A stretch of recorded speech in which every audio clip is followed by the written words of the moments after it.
오늘 우리는 심령이 가난한 사람이라는 주제로 하나님의 말씀을 나누고자 합니다. 이 시간 주님의 말씀을 통하여 큰 은혜가 임하시기를 예수님의 이름으로 축원드립니다. 마태복음 5장부터 7장까지는 그 유명한 예수님의 산상수훈이라는 설교로 이어지게 됩니다. 이 말씀을 통하여 하나님 나라의 백성의 자격과 삶은 어떠한지를 예수님은 말씀하고 계십니다. 그래서 오늘은 첫 번째 시간인데요. 이 팔복 설교 중에 첫 번째인 이 심령이 가난한 자는 복이 있나니를 가지고 함께 은혜를 나누고자 합니다. 인류의 역사를 시작하면서 끝나지 않은 한 가지 문제는 바로 이 가난의 문제입니다. 역대 모든 왕들과 또 역대 훌륭한 지도자들 애쓰고 노력하지만 이 땅에 존재하는 어떠한 통치자도 가난의 문제를 해결하지는 못하였습니다. 우리가 머리에 떠올릴 수 있는 아주 훌륭한 통치자들이 있죠. 가난을 좀 해결한 것 같은 사람들이 있을지라도 어떠한 시대든지 어떠한 때든지 가난한 사람들은 늘 존재하였습니다. 그리고 우리가 아는 것처럼 여러분 가난하게 사세요라고 말하는 것은 복이 되지 못합니다. 가난하는 것은 그래서 어쩌면 우리가 생각할 때 복이라고 하기에는 좀 어려움이 있는 것 같습니다. 그런데 예수님께서 팔복을 시작하시면서 가난한 자는 복이 있다. 심령이 가난한 자는 복이 있다라고 얘기하게 됩니다. 저도 한국에서 종종 설교를 듣기도 하고 전하기도 하였지만 우리 영적인 부자가 되자, 영적인 복을 누리는 큰 부자가 되자 이런 설교들도 참 많이 하시는 것 같은데 사실 가난하자 이런 설교들은 많이 해보진 않았던 것 같아요. 그런데도 불구하고 예수님께서는 심령이 가난한 자는 복이 있다라고 말씀하셨기 때문에 우리가 그럼 이것이 무슨 뜻인지를 한번 살펴볼 필요가 있다고 생각합니다. 이 5장 3절에 나오는 이 심령이 가난한 자는 복이 있나니 할 때 이 가난에 대해서 한번 생각해 봐야 되는데요. 이 가난의 무슨 뜻을 말하는 거냐면 사람이 완전히 파산해서 아무것도 의지할 수 없는 상태를 가리킵니다. 그러니까 이 가난하다는 뜻은 뭐냐면 내가 어떤 것도 할 수 없는 것, 내가 무엇도 할 수 없는 그러한 상태를 가리키게 됩니다. 그러니까 이 가난하다는 얘기는 정말 아무것도 못하는 상태를 말하는 것이죠. 예전에 이제 한국은 이 1950년 6월 25일에 이 동족 상잔의 큰 비극이었죠. 이 한국 전쟁이 일어나면서 수많은 사람들이 피해를 입었는데 군인들도 많이 죽고 여러 사람들도 많이 죽었지만 사실 그 중에 가장 큰 피해를 입은 사람들 중에 한 부류는 바로 이 전쟁 고아들입니다. 전쟁통에 아버지를 잃고 어머니를 잃고 홀로 살아가야 되는 아이들이 많이 생겼었습니다. 전쟁 고아들은 근데 아시겠지만 그래도 여러분 성인들은 전쟁이 나고 지난 다음에 어떠한 일거리라도 찾아서 살려면 살 수가 있는데요. 아이들은 마땅히 일할 것들이 없습니다. 그래서 이 전쟁 이후에 한국 전쟁 고아들이 많이 했던 일은 뭐냐면 유엔군이라든가 미군이라든가 이런 사람들을 찾아가서 구걸하는 거예요. 뭐 좀 달라고. 먹을 것 좀 주고 살 수 있는 것들 도와달라고 할 수 있는 것 그거밖에 없었습니다. 내가 능력이 없고 아무것도 할 수 없기 때문에 어디 가서 아이들에게 일을 시켜주지 않잖아요. 5살, 6살짜리에게 일거리를 주지 않습니다. 그러니까 어린애들이 할 수 있는 일이 무엇이겠습니까? 어른들 찾아가서 먹을 것 좀 주세요. 배고픕니다. 이런 거밖에 없겠죠.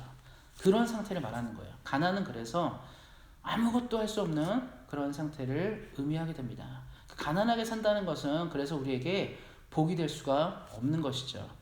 한국은 또 1997년도에 IMF라는 큰 이 경제적인 고난을 당했었습니다. 그래서 많은 사람들이 그때 실직하고 사업도 망하고 어려움도 많이 겪었죠.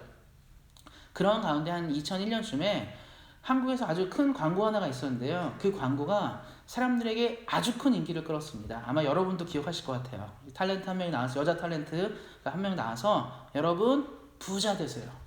여러분 부자 되세요. 이 광고가 한국인의 마음을 녹였습니다. 그래서 한국 사람들이 그 광고를 보면서 많은 격려를 얻었다고 해요. 방송에 나와서 부자 되세요.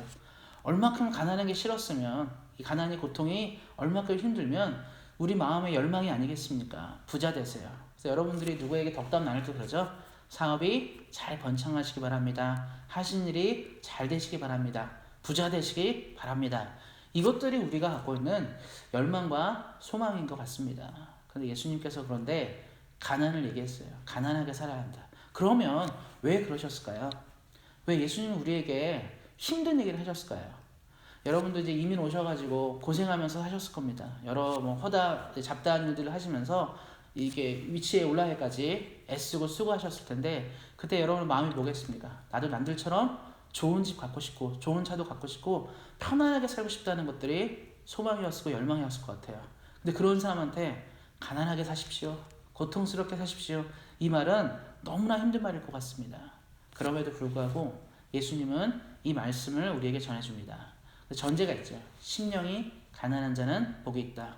이 심령이 가난하다는 것은 뭐냐면 영적으로 스스로 할 수 없는 상태를 고백하라는 것입니다. 그러니까 영적인 교만한 사람들이 있어요. 내가 할 수 있는데 나도 다 할 수 있는데. 그래서 하나님은 양념인 사람들이 있습니다. 여러분 요리를 할 때 양념은 맛을 내게 하는 효과만 있는 것이지 주재료는 아니죠. 주재료는 다른 것입니다. 신앙생활에 하나님을 양념으로 쓰시는 분들이 있어요. 하나님은 그냥 내가 하는 일에 살짝만 도와주시면 되고 주로 내가 하는 대로 갔으면 좋겠다고 말씀하는 분들이 있습니다. 그런 분들은 인생이 위험하게 되는 것이죠. 하나님이 원하는 것은 하나님이 주가 되는 거예요. 제가 못하기 때문에 하나님 저를 양념으로 쓰세요. 하나님 나라 일에 저를 조금씩 사용해 주세요. 제가 어떻게 뭘 할 수 있겠습니까? 성경에 대표적인 인물이 있는데요. 다윗입니다. 다윗은 양치기 목동 출신입니다. 양치는 목자에서 이스라엘의 왕으로 등극하는 정말 입지적인 인물이고 인생이 얼마나 파란만장하다는 것을 보여주겠습니까? 이 목자는요 천한 직업이었거든요. 목자부터 왕이 되기까지 아주 파란만장한 인생을 살았는데 다윗이 왜 하나님이 기뻐하고 좋아하는 사람이 되었을까를 보면 그는 목동이었을 때나 왕이었을 때나 심령이 가난한 사람이었어요.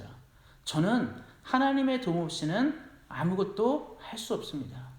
저는 오늘도 주님이 은혜를 주시지 않으면 살아갈 수 없습니다라고 고백했던 사람이었습니다.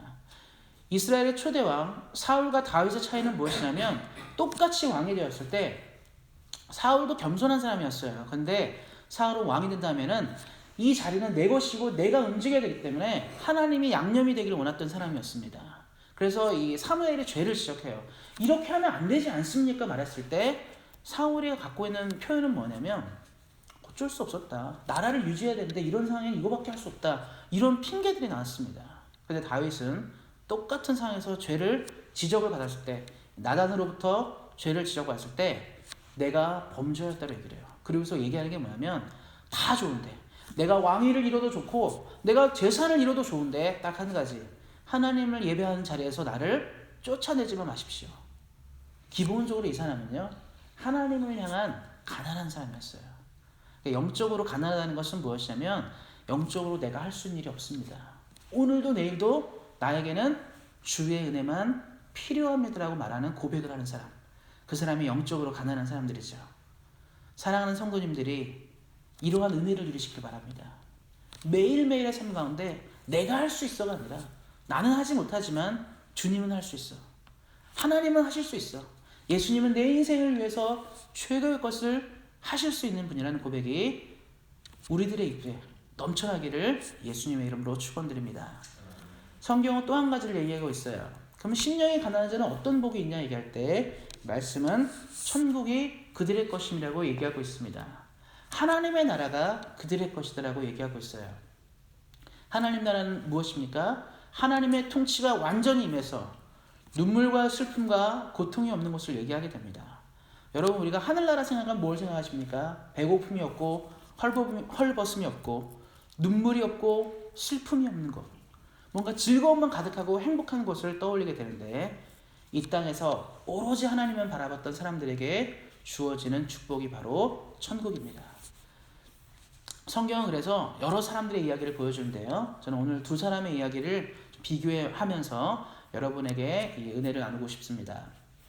성경에는 부자도 나오고 가난한 자도 나옵니다. 성경에 아브라함이 나오는데요. 믿음의 조상 아브라함은 부자 중에 한 명입니다. 그는 하나님의 말씀을 따라 가나안으로 이주했을 때 이제 거기서 삶을 살게 되는데 아주 큰 부자였습니다. 그는 개인적인 군대를 보유할 정도로 아주 부자였어요. 요즘으로 치면 대저택이나 큰 회사를 운영하는 큰 CEO나 다름없는 사람이었습니다. 그런데 그는 심령이 가난한 사람이었어요. 그러니까 여러분 부자라고 해서 천국에 못 가 그런 게 아닙니다. 사실 심령이 가난하면 부자든 가난하든 상관이 없는 것이죠. 아브라함은 굉장히 심령이 가난한 사람이었어요. 그가 이주했습니다. 갈대아 우르에서 가나안으로 이주했을 때 여러분 생각해 보세요. 재산이 늘어나고 소유가 늘어나면 우리가 무엇을 하기 시작하죠? 여러분들 이 땅에 살면서 열심히 일하면서 돈을 모으고 뭔가 사업이 잘 되기 시작하고 일하는 게 잘 될 때 제일 먼저 하는 게 뭐죠? 집이에요.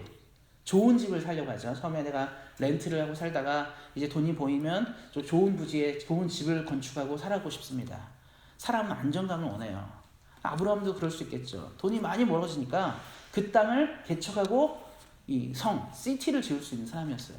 그런데 히브리서에 이런 말이 11장에 이런 말이 나옵니다. 그는 하나님이 지으신 성, 다시 말해 하나님의 나라를 생각하면서 이 가나안에 정착하지 않았어요. 정착하지 않았다는 게 무슨 말이냐면 도시를 건설하고 주변 사람들처럼 성벽을 쌓고 그곳에서 평안과 안정을 누리기에 최선을 다하지 않았습니다. 그래서 아브라함, 이삭, 야곱은 장막에 거주했다고 얘기하고 있습니다. 천막이에요. 여러분 돈이 아주 많은 사람이 건물과 빌딩을 지어서 사는 사람이 여러분 지금 캐나다에서 돈이 아주 많아서 건물도 짓고 빌딩도 짓고 살 수 있는 사람이 뭐 몇 평 안 되는 아파트 렌트하고 산다고 생각해 보세요. 우리 무슨 생각할까요? 저 사람 왜 이렇게 사냐? 돈도 많으면서 넉넉하게 살아도 되는데 왜 저렇게 사냐? 궁색하다고 말할지 모르겠습니다. 그런데 아브라함도 마찬가지겠죠. 근데 아브라함은 가나안이 자기 본향이 아니었어요. 고향이 아니었어요. 자기가 돌아갈 곳이 아니었습니다. 자기가 돌아갈 곳은 어디죠? 오직 천국. 그래서 여기다가 투자하지 않는 거예요. 여기다가 내가 집을 짓고 성을 쌓고 뭔가를 하지 않았습니다. 하나님은 그를 복되게 여기셨고 그를 믿음의 조상으로 부르시고 그에게 하나님의 나라를 허락하셨습니다. 그리고 이제 신약 성경에 또 한 명의 인물이 나오는데요. 이 누가복음에 나오는 거지 나사로입니다. 누가복음에 거지 나사로 얘기 많이 들으셨죠? 부자와 나사로 얘기가 있는데 거지 나사로예요. 거지 나사로는 몸도 건강하지 못하고 튼튼하지 못했기 때문에 혼자 뭘 할 수 있는 사람이 아니었습니다. 그래서 이 부잣집 근처에서 노숙하면서 부자들이 먹고 남긴 거 그런 걸 먹고 살면서 살았던 존재입니다. 성경에는 이렇게까지 나와 있어요. 몸이 아프니까 개들이 와서 상처 입은 데를 핥았다고 얘기합니다. 유대인들은요 개를 아주 부정한 동물로 여깁니다. 개와 같이 있는 것 자체를 싫어하거든요. 그런데 개와 같이 있을 정도로 아주 천박하고 불쌍한 사람이었습니다. 그런데 나사로는 심령이 가난한 사람이었어요. 비록 그는 거지였지만 하나님의 나라를 꿈꾸는 사람이었습니다. 그의 인생을 누가 볼 때 행복하다 말할 수 있겠습니까? 거지로 살다가 거지로 죽었어요. 한 번도 복과 은혜를 누려보지 못했습니다. 그는 길에서 죽은 사람이겠죠. 그런데 그는 심령이 가난한 자여서 천국에 이르게 됩니다. 하나님의 품, 성경에는 아브라함의 품에 이르게 되었다고 얘기하고 있습니다. 그가 남들처럼 행복하고 많은 것을 누리지 못했지만 그의 마음에는 이미 행복을 누린 사람이었습니다. 왜냐하면 하나님의 나라를 바라보는 가난한 사람이었기 때문입니다. 성경은 얘기합니다. 부자나 가난한 자나 차별이 없습니다. 딱 한 가지를 차별해요. 심령이 가난한 자 아니냐. 심령이 가난한 사람은 복을 얻게 될 것이지만 우리 스스로가 가난하지 믿음 안에서 심령 안에서 가난하지 못하다면 천국을 소유하는 것이 어렵다라고 말하고 있습니다. 우리는 이 땅을 어떻게 살아야겠습니까? 내가 할 수 있다고 생각하고 내가 뭐든지 가능하다고 말하는 사람은 사실 하나님이 필요가 없습니다. 그래서 어떤 사람은 그렇죠. 기도할 때 뭐든지 가진 사람은 기도할 때 편하게 기도하죠. 주시면 좋고 안 주셔도 감사하고. 여러분 이건 믿음이 없는 기도입니다. 여러분 간절함이 필요해요. 하나님 내가 부족하니까 주십시오. 여러분 하나님 앞에 부자가 어디 있겠습니까? 전 세계 1등 부자가 하나님보다 부자겠습니까? 하나님은 온 지구와 온 우주의 주인이신데요. 사람이 기껏 주인이어봤자 자기가 갖고 있는 땅이 전 세계 땅도 아니지 않습니까? 여러분 그래서 간절히 구하셔야 돼요. 하나님 내가 부족합니다. 내가 내 몸 하나도 건드리지 어떻게 할 수 없는 사람이고 내 삶 하나 어떻게 이끌어갈 수 없는 사람입니다. 주님 도와주십시오. 하나님 내가 할 수 있는 것이 없으니까 저에게는 주님의 도움만이 간절히 필요합니다. 이런 고백이 넘쳐나시기를 소망합니다. 예수님은 팔복을 시작하면서 심령이 가난한 자, 하나님을 절대적으로 의뢰하는 자에 대한 복을 말씀하셨습니다. 오늘을 사는 우리에게 이 땅을 사는 사랑하는 여러분의 삶 가운데 사랑하는 성도님들의 삶 가운데 이 복이 가득가득 넘쳐나셔서 매일매일 천국을 소유함으로 주님 나라 이룰 때까지 승리하는 삶을 사시기를 예수님의 이름으로 축원드립니다.